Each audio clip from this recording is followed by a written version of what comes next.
All right, my friends, we are coming to you live.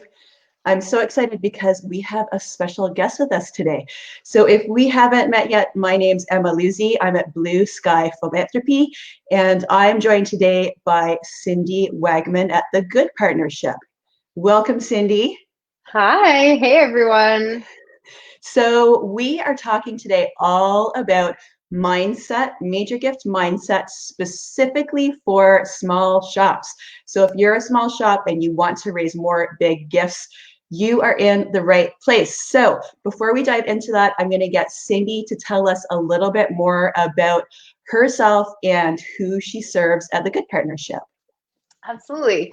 Thanks, Emma. So, as you know, my name, which is also right here, is Cindy Wagman, and I've been a fundraiser my whole career. Decided I wanted to do it early on, and just pursued that.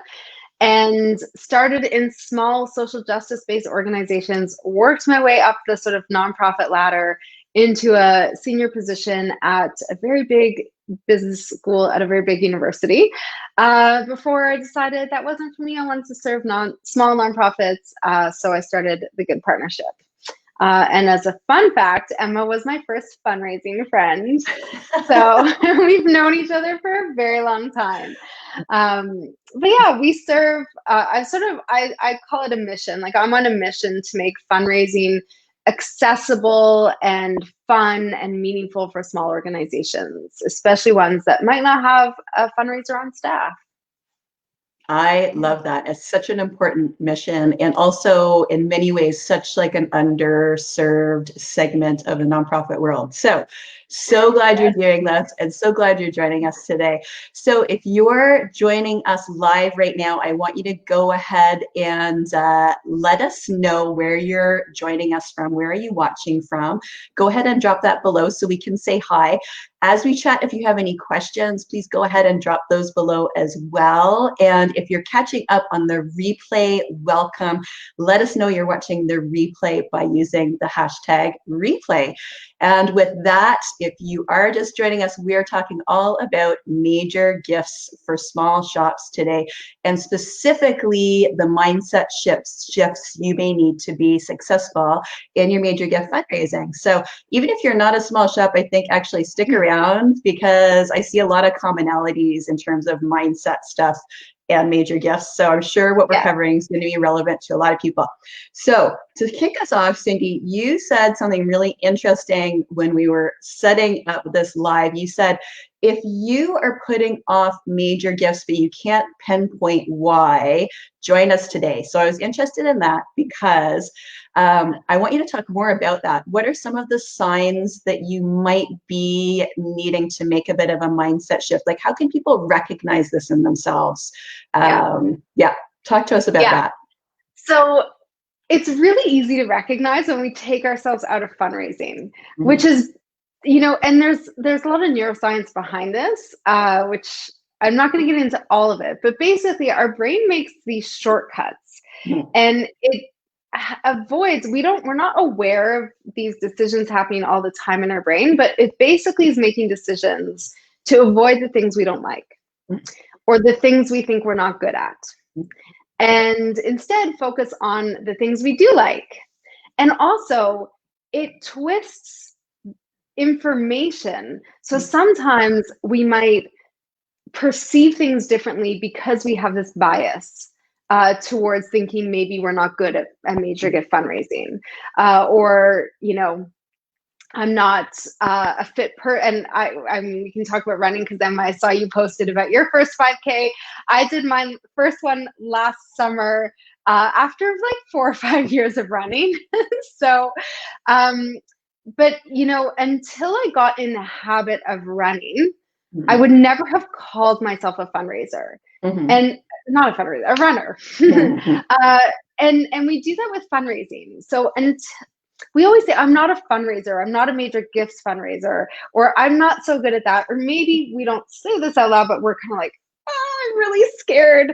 I don't want to do that. And if you if you pay attention to the things we do and don't do, we do the things we want to do that feel good. You know, I'm going to tell myself I'm not eating that pint of ice cream, but it's been a stressful day, and so I'm going to go ahead and eat it.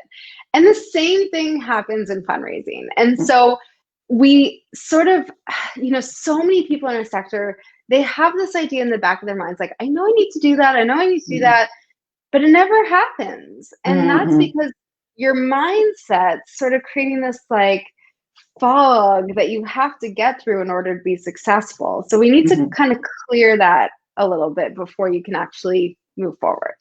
Yeah, no, that's a really great point. And as you're chatting, I can think of a lot of examples I often hear when I'm talking with folks in fundraising who want to grow their major gifts. And there's a lot of, you know, oftentimes we're talking about what the barriers to it, right? Which largely is often a mindset thing. Here's one of the ones I hear most often. I know you're really passionate about this one too, is I just don't have enough time to raise major gifts. Is that one of the really common mindset barriers that you see in your work? Yeah, so there's so many that we hear over and over again, and these are going to resonate. I know you've heard them too. I don't have time.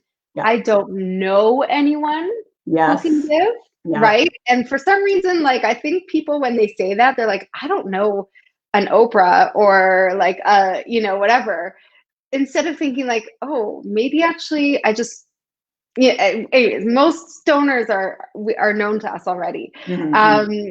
There's, our brand is not recognizable. So like no one knows who we are, so we can't raise major gifts. So there's all of these things are mindset. And then mindset transitions into, or how you change mindset is by changing your habits. Yeah. So what actually happens is we have to rewire those shortcuts in our brain. And the best way to do that is through repetition and practice, which is essentially another word for habits. So, and time management is a habit.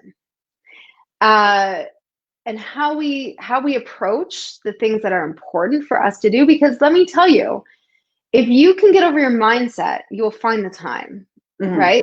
You will find the time because you know the impact and you know how meaningful it will be. So I call BS on a lot of those excuses all the time because think about what you are spending your time on. Like, we make time for, like, I make time for Netflix every night, you know, or Crave, or, you know, Prime. It's not that we don't have time. It feels like we don't have time, but that's because our brain is kind of like, you know, distracting us. Yeah, that's a really good point. And you know what? The interesting thing is, you were talking earlier about us meeting and me being your first fundraising friend. And when we started, we were both doing fundraising at small shops. So I think I want to emphasize here, all this, you know, all these observations and advice are actually coming from our time in the trenches, and probably also from us experiencing these mindset challenges and overcoming them personally, right? Because we've been there. So, you know, I think that that's something I really want to emphasize too.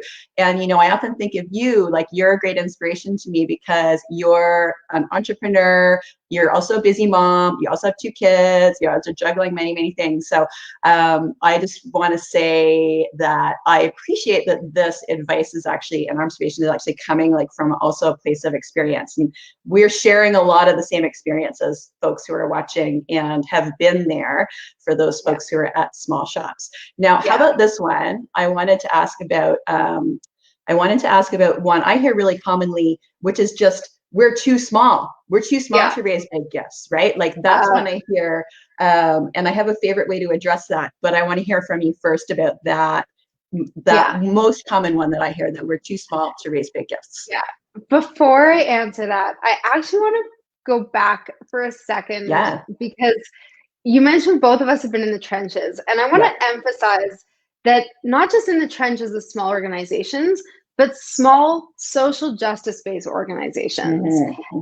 My first job was in an organization run as a feminist collective, where money was like evil, right? And everyone felt like government should be paying for everything, and donors were like this other entity altogether, and they were not like us. And so I want to call attention to that because I think both you and I feel like philanthropy can be a really strong tool for social change. Actually wrote a thesis on it like more than 15 years ago now. But that's becoming more and more mainstream in conversations around philanthropy today. So I think it's really important to mention because that is something I hear a lot, and I imagine you do as well. Okay, so too small. I mean, I always say small organizations are best poised to really blow their donors out of the water and really make where individuals, companies, any kind of donor can have a much greater impact with their donation. So I advocate, like when I'm not actually doing the work, I always advocate for people to pick supporting small charities over large ones because I think you like it's so obvious that my $500 or $1,000 to this little organization, it's going to go way further than to like one of the big ones where basically no one notices it's come. They won't notice when it's not there. So that's one of the things, again, like I feel like I'm on a mission for small organizations. So I think small organizations are best poised for major gifts. I think there's a myth that it's a lot of work. I think you mentioned that earlier, which it's not necessarily a lot of work. Again, like if you can find the joy in it, which there is so much joy in it,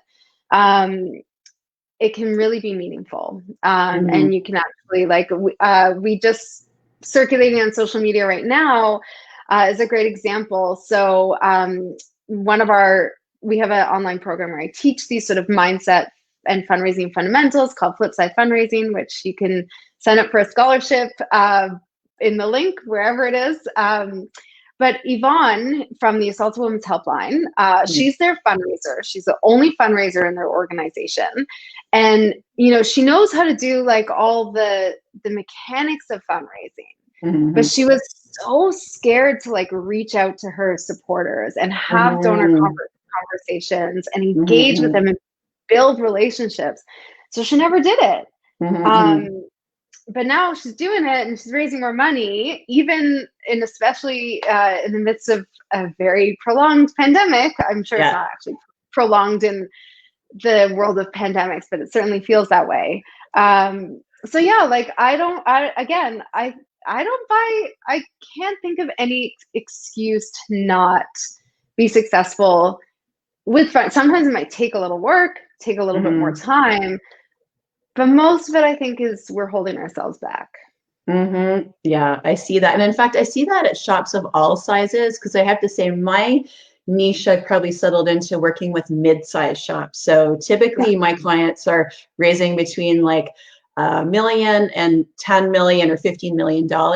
Still see the same mindset challenges. Maybe not that we're small, but some of the other ones, I see a lot. I talk a lot in my work actually about negativity bias, right? Like a lot of, you know, which I think you referred to kind of in passing earlier, is just that minds, like we've evolved, our human brains have evolved to just pay more attention and focus more on the negative. And that's just a survival mechanism, right? It's important.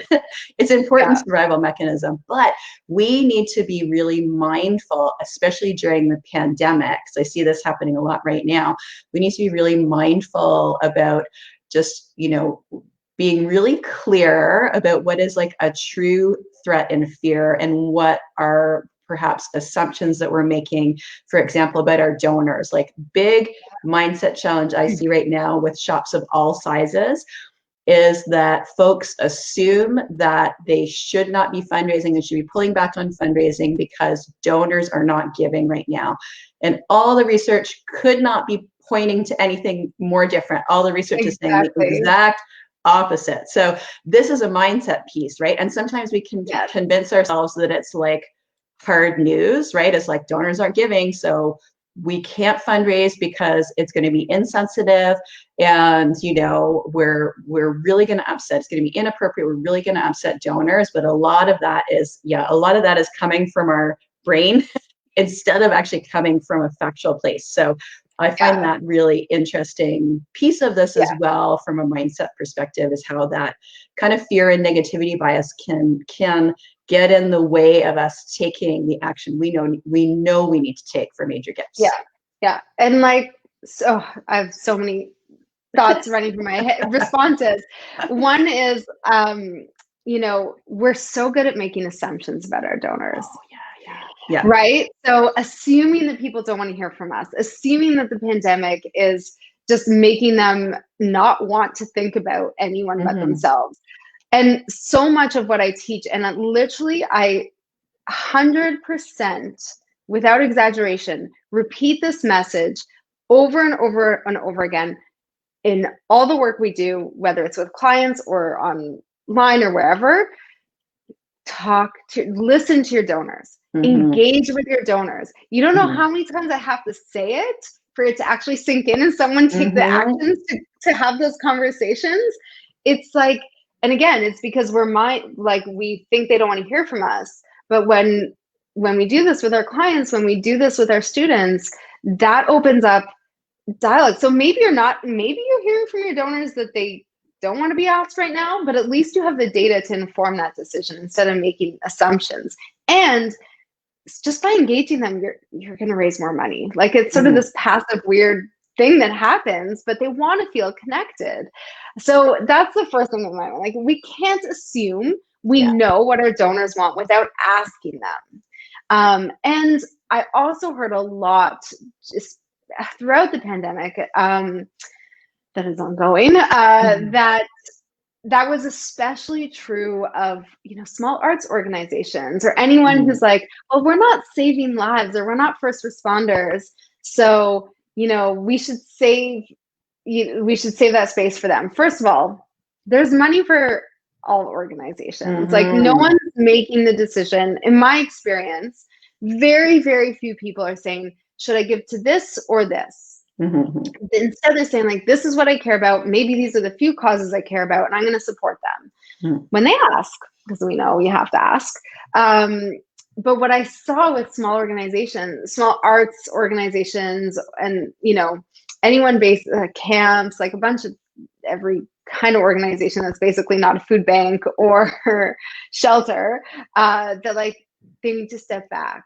And again, your donors still want to connect with you. We have one Flipside student, very small community arts-based organization in Halifax, Nova Scotia, and they mobilized around COVID, not even around fundraising, but around engaging their community. And so when we added an ask to that, a very passive, kind, soft ask, they raised more money in 4 months of COVID than they did all fiscal last year. This tiny, tiny little arts organization, okay? That was basically, they were giving out art kits during COVID because they couldn't have any programming. So again, to your point, like, the evidence doesn't support these assumptions. And we don't know what our donors are thinking unless we ask them. Yeah. These are some really great examples of how our mindset can get in the way of us being more successful with major gifts at small shops, but quite frankly, I feel like at all shops. This applies at all shops. I want to ask you quickly about, like, if you wanted to leave people with one top tip that they could use to start shifting their mindset and be more successful with major gifts, what would it be? So I think part of it will depend on your personality, but part of it, there's also a lot of science-based stuff. And so there's some interesting research that shows, like, we actually have to, maybe you can call it mindfulness, but it's a little bit more than that, which is we have to retrain our brain. We have to create new shortcuts or biases. And that requires repetition. And sometimes you can do that just by doing things over and over again. So turn it into a habit.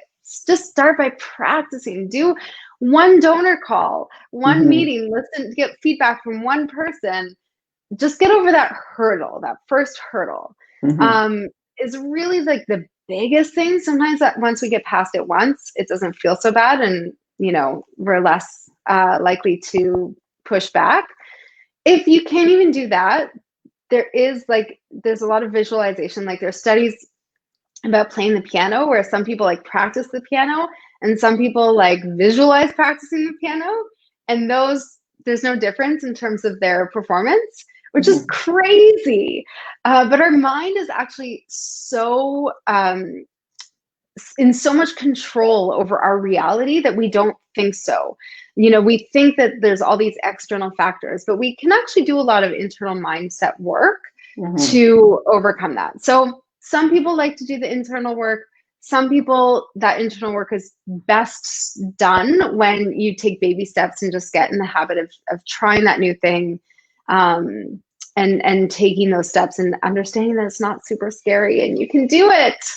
So. You totally can do it. You totally can do it. And I find, right, it's like, to be successful, you need that combination of, knowing you're using the right tactics, having the right strategy, but also having the right mindset.